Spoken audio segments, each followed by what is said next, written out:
Hi friends, and welcome to La Rosa Reads. I'm Denise La Rosa, and today I am super excited to share with you my experience at the Pittsburgh Festival of Books, as well as give a little special shout out to some amazing students. Let's talk books.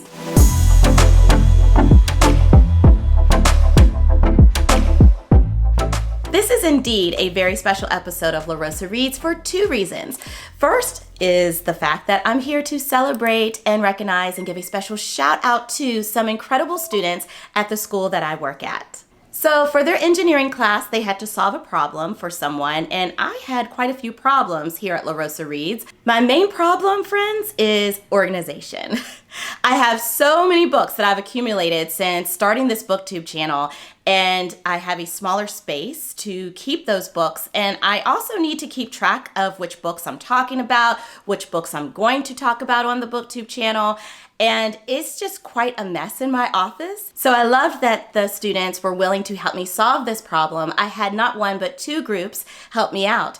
As you can see from behind here over my shoulder, one of the groups did a wonderful job of building a bookshelf for me. And it's not just any bookshelf. This bookshelf helps me organize the books that I'm going to be discussing on my BookTube channel. Special thank you to Abby, Srithi, Anissa, Lucille, Mia, and Trinity for doing such an awesome job of constructing this bookshelf that is mobile, that is functional, that I have the ability to organize based upon what episodes I will be using the books for. I am so excited to use it. I'm already using it, and I truly appreciate all the work that you put into this. I had a second group help me with organizing my books online. So I have a digital organization system thanks to the following students: Athena, Ellie, Nora, Sophia, and Viola. They did a great job of setting me up on Notion, and I'm able to keep all of the books that I'm reading organized by the episodes in which they are featured and more. Thank you guys so much. Both of these groups really mean so much to me in the fact that I love each of them dearly, all of the students, as well as loving books and loving this channel. And the fact that both of my worlds, my place of employment, as well as my book hobby and my BookTube hobby coming together and intersecting is just amazing. I am so grateful to these students. Love you guys so much. And thank you for keeping this woman organized. Now, moving on to the Pittsburgh Festival of Books. My friends, I just am a book nerd, in case you haven't noticed, and I am so excited that we had our inaugural book festival here at Pittsburgh, which is quite astonishing given the fact that Pittsburgh is a very literary city. Here I have the booklet that features the Greater Pittsburgh Festival of Books. The first ever Greater Pittsburgh Festival of Books is an all-day free event spread across 6 venues in East Liberty, paying tribute to Pittsburgh's rich literary community and love of reading. Featuring over 30 nationally renowned authors with ties to Pittsburgh, dozens of amazing poets, kids' story times and activities, entertainment, book and comic stores, publishers, and more. It will be a true celebration. And yes, indeed it was. I loved every minute. I arrived in East Liberty around 10 o'clock just as the festival was popping off. I had a wonderful time perusing everything that was taking place over at Bakery Square. And then I headed over to the Kelly Strayhorn Theater to check out a panel discussion of authors that are really just very well skilled at speculative fiction. And that panel discussion was followed by the one, the only Billy Porter, and I was able to enjoy that wonderful book discussion with Olive from A Book Olive. So I had my bank account ready because I was so excited to support all of these authors with ties to Pittsburgh, and it is deeply my wish that this is the first of many Pittsburgh book festivals. I tried my best to capture the wonderful moments that I had at the book festival, and so you will be seeing some of that vlogging that I did, as well as me sharing some of the books that I acquired. I purchased a total of 8 books, and I'm excited to share them with you. Oh my goodness, this festival is on and poppin'. So far this morning, well, it's the afternoon now, but so far I had a chance to go to a wonderful panel discussion featuring 3 authors, 2 of which I was looking forward to seeing in particular, and I purchased their books. So we have here Ocean State, by Stuart Onan. He has written quite a few novels in his time, and each of them are very different from each other, yet I have not read any of them. However, I chose Ocean State to be my very first Onan novel to read, and I'm excited. I think I'm going to dig it for sure. Set in a working-class town on the Rhode Island shore, Onan's latest is a crushing, beautifully written, and profoundly compelling novel about sisters, mothers, and daughters, and the terrible things love makes us do. In the first line of Ocean State, we learn that a high school student was murdered, and we find out who did it. Ooh, I love that we get straight to the nitty-gritty from the beginning. Yay! The story that unfolds from there, with incredible momentum, is thus one of the build-up to and fallout from the murder, told through the alternating perspectives of the four women at its heart. Yes! Okay, Angel, the murderer, Carol, her mother, and Bertie, the victim, all come alive on the page as they converge in a climax both tragic and inevitable. Watching over it all is the retrospective testimony of Angel's younger sister, Marie, who reflects on that doomed autumn of 2009 with all the wisdom of hindsight. Angel and Bertie love the same teenage boy, frantically and single-mindedly, and are moved by the intensity of their feelings to extremes neither could have anticipated. Onan come through! Onan's expert hand paints a fully realized portrait of these women, but also weaves a clear-eyed and heartbreaking tale of small-town life in America. Hello. And you know what's fun about this is that I had a wonderful neighbor sitting next to me during this panel discussion that featured Stuart Onan.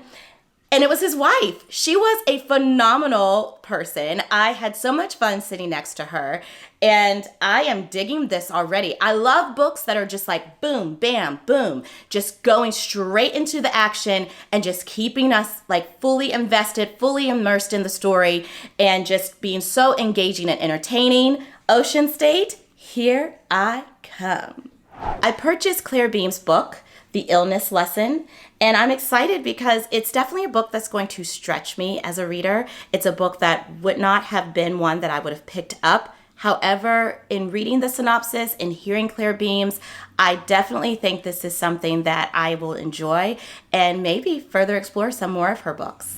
I think I am always searching for a slight sort of intensity or strangeness of imagery, and there's something about reaching back into the past that lets me kind of grab that. But I think I'm also trying to achieve some sort of sense of timelessness, some sort of way of getting at the kind of essential weirdness of being a human in the world that has kind of always existed, but that sometimes is more intensely and visibly present in the past than it might be now. They were fantabulous. They were talking about the genre speculative fiction and, you know, what inspires them to write that particular genre of novels, as well as, you know, what motivates them to write speculative fiction, as well as what motivates the reader. What are some, they talked a lot about author's craft, the journey of crafting speculative fiction. It was fantabulous. I appreciated the way that she was able to articulate and express the process of writing speculative fiction. I didn't realize that this is a genre that intrigues me and that I was already diving into. And this is a book that I know will definitely pique my interest. At their newly found school, Samuel Hood and his daughter Caroline promise a groundbreaking education for young women. But Caroline has grave misgivings. After all, her own unconventional education has left her unmarriageable and isolated, unsuited to the narrow roles afforded women in the 19th century New England. When a mysterious flock of red birds descends on the town, Caroline alone seems to find them unsettling. But it's not long before the assembled students begin to manifest bizarre symptoms: rashes, seizures, headaches, verbal tics, night wanderings. One by one, they sicken. Fearing ruin for the school, Samuel overrules Caroline's pleas to inform the girls' parents and turns instead to a noted physician, a man whose sinister ministrations, based on a shocking historic treatment, horrify Caroline, as the men around her continue to dictate disastrously all terms of the girl's experience. Caroline's own body begins to betray her. To save herself and her young charges, she will have to defy every rule that has governed her life, her mind, her body, and her world. Wow. I have a feeling this is going to take me on one wild ride. And of course, we have the main attraction, Billy Porter with Unprotected, and he did not disappoint, y'all. Like, he was fully, truly Billy Porter. He does not know how to be anyone or anything else, and I love him for it. We all love him for it. Those of us who are huge Billy Porter fans. I was so excited and stoked that I actually attended his author talk. He read some excerpts as well as answered questions, and I'm so excited that I was able to attend that along with Olive and my friend Katie, two wonderful book lovers that I talk about a lot on my channel. So we were super excited, and it was fun. It was like my two worlds collided because Olive and Katie did not know each other, but they both know me. And so I was literally sandwiched in between two of my love bugs. It was fantabulous.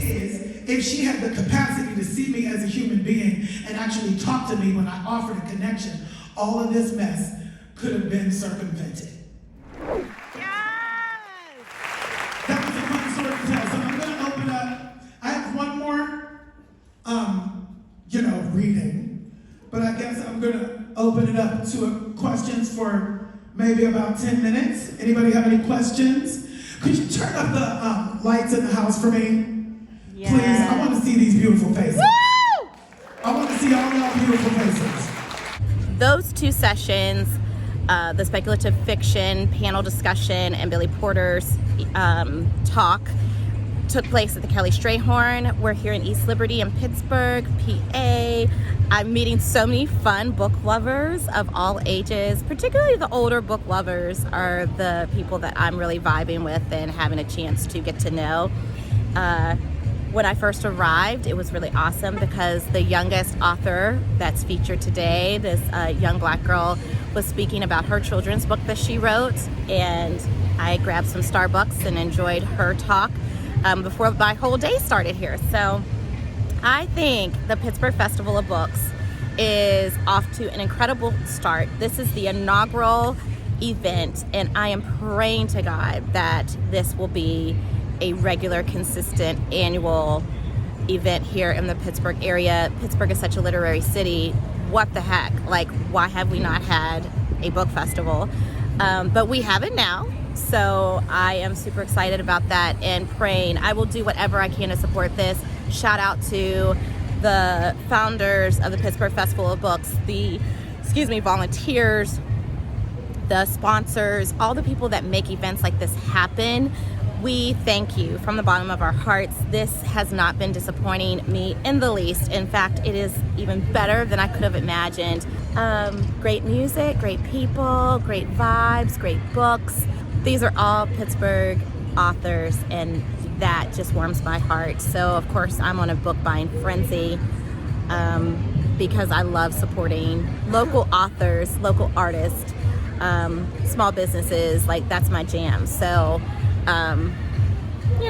carved out some money in the budget to swing this and support as many authors as I can. Being the super organized person that I am, I really set out before attending the festival having an itinerary because there was so much to do, so many authors to see, and I wanted to make sure that I was maximizing my time. I had my list ready to go, and I wanted to be sure to purchase these books, hear these authors, and I'm excited that I was able to go to every single event that I had planned to attend.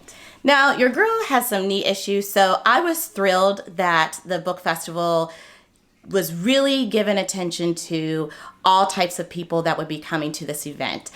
Having some knee issues actually humbles me and gives me empathy for people who have mobility challenges or living with disabilities, and also our older people, our older book festival attendees who needed a ride. So I hopped on the shuttle that was provided by the Festival of Books and headed back over to Bakery Square to check out a wonderful author that just captivated me from the moment I heard her speak. She was phenomenal, and she wrote Sophie, the Incomparable Mayor Maslow.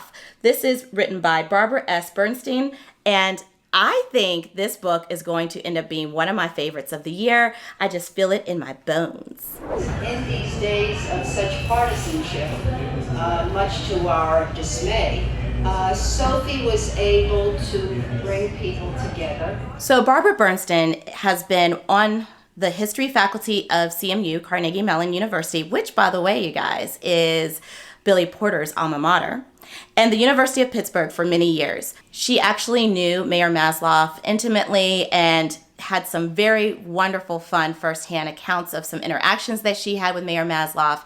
And for her to have lived in that time of Mayor Masloff's leadership, it just was so full of nostalgia and fun. I was so excited that she was accompanied by Paul Martino, who is a former anchor at KDKA, a local news station here in the Pittsburgh area, who also had a lot of interactions with Mayor Masloff and wonderful firsthand accounts that just made us all smile and laugh and just take a moment to appreciate such an incredible woman who made history here in Pittsburgh by being the first Jewish mayor and the first woman mayor of Pittsburgh. All right. You guys, there was one author that just captured my heart, so much so that I bought not one, not two, not three, but 4 of her books immediately. I purchased one of the books on my way into her talk, and after hearing her speak, I was so compelled to just pick up some more, and that is Jennifer Haig. You said in several interviews that you don't always know what's going to happen in your books, and that you know it's a good book when that is the case because the book comes to life. And so all of the mercy that these characters receive or recipients of, did you know their fate going in? I knew nothing. And this is pretty typical for me. I start out with a situation and some characters, and I know there's one event that I'm sort of writing toward. So there's maybe one thing that happens in the book that I know on the front end, but most of it is something I discover in the process of writing it. I actually feel kind of embarrassed that I am not someone who has read a Jennifer Haig book up to that moment. Yet I am hopeful that I will be well-versed in Jennifer Haig by the time I finish these 4 books. Her latest book is this one right here, Mercy Street. This novel is one that is very timely. It does cover the topic of abortion. It takes place at an abortion clinic, and this is very much a contentious, hot topic in our society. Anytime it is, and particularly here recently, in recent times over the past couple of months, I have to say that this book, which she wrote, of course, not knowing just how relevant and timely it would be, it's coming at a time that makes me feel like I am glad that I have it.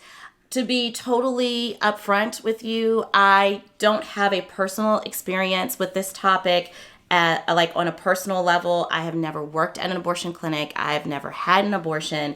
Yet I think it's important that with any topic that seems to divide us as a country, I think it should be seen as an opportunity to lean in and practice empathy, not make assumptions about people, not stereotype people, and do things like this. Pick up a book about that topic, whether it's nonfiction or fiction, and try to put yourself in other people's shoes, because these topics, these issues, these challenges are very nuanced and require complex thinking, require empathy, and all of these qualities that I feel like we are really missing in our society. So I decided to really step into this topic through this book, and her discussion about it was really moving. So Jennifer Haig actually volunteered at an abortion clinic, and that's what inspired her to tell this story, to write this story and tell this story in a way that she hopes will help us all to practice more empathy and kindness towards everyone, and not just stereotype and make assumptions about the choices that people make. And not knowing a thing about these other 2 books, I just love the titles of them and the covers. I purchased News from Heaven and Faith. After hearing her talk, however, I found out that both of these books are tied to a prior novel of hers titled Mrs. Kimball. So there you have it. So as soon as I walked out of that author discussion, I grabbed this one. I will start with Mrs. Kimball before going to these other 2 books. And I must say, Jennifer Haig was one of the kindest authors, one of the just kindest people in general. I had a wonderful conversation with her, and you know what I loved about her is that she saw me later in the festival and remembered my name. She was one of those people who was so gracious and grateful to her book readers and to people in general for taking the time to get to know her and appreciate her work. And I was really touched by the fact that this was someone who didn't just look at you, but she truly saw you, didn't just, speak with you, but she had a conversation with you. I am a huge fan already. I can't wait to talk to you about these books after I read them.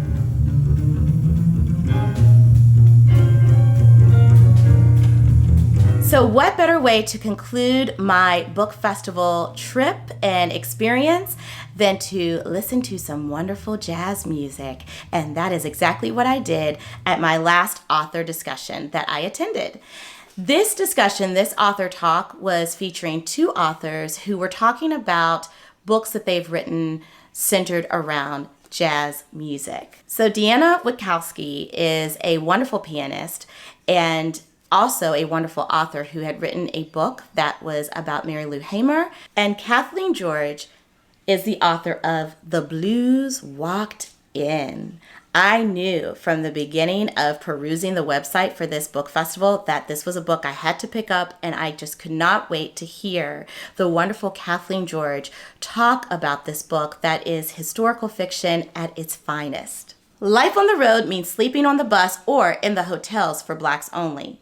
The year is 1936, and after finishing her tour with Noble Cecil's orchestra, 19-year-old Lena Horne is walking the last few blocks to her father's hotel in Pittsburgh's Hill District. She stops at a lemonade stand and encounters Marie David, a Lebanese-American girl. Marie loves movies and adores Lena, and their chance meeting sparks a relationship that will intertwine their lives forever. Lena also meets Josiah Connor, a charismatic teenager who helps out at her father Teddy's hotel. Josiah skips school, dreams of being a Hollywood director, and has a crush on Lena. The three are linked by a determination to be somebody. The issues of race, class, family, and education threaten to disrupt their lives and the bonds between them. This book is so intriguing. Whenever Kathleen George read an excerpt at the book talk, I was like drawn in immediately. It was one of those moments when the author was reading and I didn't realize I was holding my breath and I was like leaning into my seat until she said the last word. And then I was like, and I looked over at Olive and we were like, whoa. And Olive had told me that she actually has this book at home and it's been sitting on her shelf. And after we both heard Kathleen George talk, we were like, yeah, we need to read this book ASAP. Okay, I'm at one of my favorite spots, Jimmy John's. Living it up. I am really tired, yet full of joy. You may not see it on my face, but I am so full of joy. I just left Olive and a couple of her friends for the final book talk that I attended. All in all, fantastic first annual Pittsburgh Festival of Books. I'm going to grab my favorite Jimmy John's Italian nightclub, take it home, eat, take a shower, and read a book. That's it. That's all, folks. That is all of my Pittsburgh Festival of Books experience. I am thrilled that I had this experience. I just now think I'm going to be a book festival junkie. I think I'm going to be just looking up local book festivals or traveling beyond the Pittsburgh area to book festivals because I had the time of my life meeting fellow book lovers of all ages, races, ethnicities, religious, non-religious beliefs. Like, I love people, I love books, and it was a good time had by all. I hope that you enjoyed this video. Please be sure to check out more videos like this one up here. And until next time, happy reading, my friends. Bye.